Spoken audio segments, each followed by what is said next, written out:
ଯୁକ୍ତ 2 ନାମ ଲେଖା ତାରିଖ କୋଉ ଦିନ ହେବ ଆରମ୍ଭ ଆଉ କୋଉ ଦିନ ହେବ ଶେଷ ଆଉ କୋଉ ଷ୍ଟ୍ରିମ୍ ରେ କେତେ ସିଟ୍ ଆସିଛି ଆଜିର ଭିडियोରେ पूरा इनफॉरमेशन मु आपनको दबाकू जाऊची सैम्स पोर्टल पक्षरु गोटे बहुत ही बड़ अपडेट आछी कोन आछी अपडेट वीडियोटी संपूर्ण शेष पर्यंत देखिले आपण सब किछि इनफॉरमेशन पाइ हमर को नवा वीडियो को वीडियोटी पसंद लागिले वीडियो को निहाती लाइक करिवे चैनल को नवा आस्तिले एबे चैनल को सब्सक्राइब करी पाखर थिबा बेल आइकन टिपी ऑल सिलेक्ट करियो को जमारो भी भूलिबे नहीं। चलित शिक्षा वर्ष 2024-25 निमंते युक्त 2 प्रथम वर्ष बा एकादश श्रेणी रे कला विज्ञान वाणिज्य धंदामूलक और संस्कृत विषय रे नाम लेखा निमंते आसंता 7 तारिख रु प्रक्रिया आरंभ हेबो। दशम श्रेणी रे उत्तीर्ण होइतिबा इच्छुक छात्र छात्री माने ऑनलाइन माध्यम रे सैम्स पोर्टल बा www.samsodisha.gov.in रे आवेदन करि नै परिबे।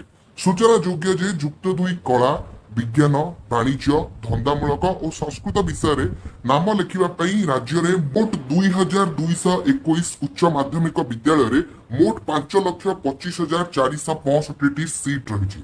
सेति मध्यरु कला रे 2,94,840 सीट, विज्ञान रे 1,66,929 सीट, वाणिज्य रे 40,104 सीट, धंदामूलक शिक्षा रे 10,504 सीट एवं संस्कृत रे 13,188 सीट उपलब्ध रही। तो जदि आपण प्लस 2 रे नाम लिखाइबा पई चाहूचंती तेबे आपणक पई टोटल गोटे डेट वर्तमान सामना को आसी सारिछि जहा कि आसंता 7 तारिख ठारू आपणक नाम लेखा प्रक्रिया आरंभ हेउछि आ कोउटी केते कोन सीट अछि को स्ट्रीम पई ताहा तो आपण जानिले ता सदा आउ गोटे बहुत ही बड़ अपडेट जान रखंतु। तो जदि आपण सैम्स पोर्टल भितरे कोनोसी भी असुविधा हेउछि ताहले आपणक पई गोटे हेल्पलाइन नंबर भी अछि जोटा कि म आपणको स्क्रीन रे देखै दउछि आपण देखंतु ई नंबर टी डायल करबाकू कोन शिक्षा विभाग पक्षरु शनिवार दिन मध्य सूचना दिया जाइछि। आपण टोटल नंबर टी शो करछि आपण पाई जेबो। देखंतु पिला माने स्क्रीन ऊपर आपण माने देखि पारुचंती documents required for plus 2 admission लेखा अछि। ठीक अछि तो कोन कोन डॉक्यूमेंट्स प्लस 2 एडमिशन में यूज होइते ता विषय एठारे डिटेल्स अपडेट अछि। कोन कोन डॉक्यूमेंट्स लागे ध्यान सहित मु पढि के आपण को बुझि दउछि सुनंतु। देखंतु ओरिजिनल कॉपी मध्ये लागे ता सह जेरॉक्स कॉपी मध्ये लागे बुझिला आपण माने ओरिजिनल के धरि कि जिबे ता सहित जेरॉक्स कॉपी मध्ये धरि कि जिबे एई कथाटा सब पिला मने रखंतु। देखंतु आपणकर जो प्लस 2 एडमिशन करिवे अर्थात मैट्रिक रो मार्कशीट और सर्टिफिकेट दरकार तो आपण माने निजर मैट्रिक सर्टिफिकेट धरि कि जिबे ता सहित तार दुईटी जेरॉक्स कॉपी मध्ये धरि कि जिबे बुझिला। तापर देखंतु आपण मानको बीएससी ओडिशा अथवा आपणकर निज स्कूल तरफ दिया जायतिबा सर्टिफिकेट गुड़िको जहा कि school leaving certificate conduct certificate ता सहित माइग्रेशन सर्टिफिकेट ए तीनटी सर्टिफिकेट मन रखंतु school leaving certificate conduct certificate और माइग्रेशन सर्टिफिकेट ए तीनटी सर्टिफिकेट आपनको स्कूल तरफ दिया जिवो।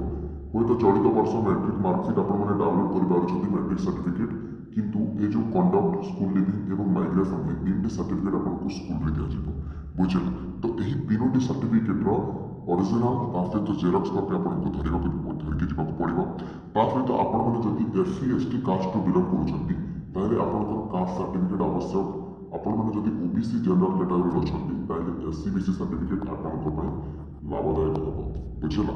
तापर आपण माने जदि स्कूल टाइम रे एमसी थिला किबा कोनोसी फिजिकल हैंडिकैप अछथि तार सर्टिफिकेट धरिके जिबे हला। एवं इनकम सर्टिफिकेट कास्ट ता सहित इनकम एवं रेसिडेंट सर्टिफिकेट मध्ये धरिके जिबे कास्ट इनकम रेसिडेंट ए सीआईआर को मन रखंतु ए तीनोटी सर्टिफिकेट आपनकर एडमिशन रे बहुत यूजफुल होते। एवं आधार कार्ड बैंक पासबुक लेके जाइतिबे ता सहित शेष रे जोटा मोस्ट इंपोर्टेंट 3टी पासपोर्ट साइज फोटो लागबो हला। 3टी पासपोर्ट साइज कलर फोटोस लागबो जहा कि आपनकर एडमिशन समय रे बहुत काम रे आसीबो। आपनको जो आईडी कार्ड मिलिबो कॉलेज तरफ से आईडी कार्ड रे सही फोटो आसीबो जो फोटो के एठारे पासपोर्ट हिसाब रे आपण माने देथिबे बुझिला। तो एटा आपनकर डिटेल्स प्लस 2 एडमिशन डॉक्यूमेंट्स को लेके एतिकी डॉक्यूमेंट्स आपण माने रेडी करके रखंतु आपनकर एडमिशन प्रक्रिया सुचारू रूपे संपन्न हो पाइबो नहेले आपण माने हइराण मध्ये पड़ी पारबे। तो वीडियो को निजे देखिबा सहित निजर सब फ्रेंड्स को शेयर करंतु जहाद्वारा ସେମାନେ ମଧ୍ୟ ଜାଣି ପାରିବେ। ତାହେଲେ ଚାଲନ୍ତୁ ଏ ଭିଡ଼ିଓଟିକୁ ଏଣ୍ଡ କରୁଛି। ଯଦି ଭିଡ଼ିଓ ପସନ୍ଦ ଲାଗିଲା ଲାଇକ୍ ସେୟାର ସବସ୍କ୍ରାଇब ନିହାତି କରିବେ। Thank you.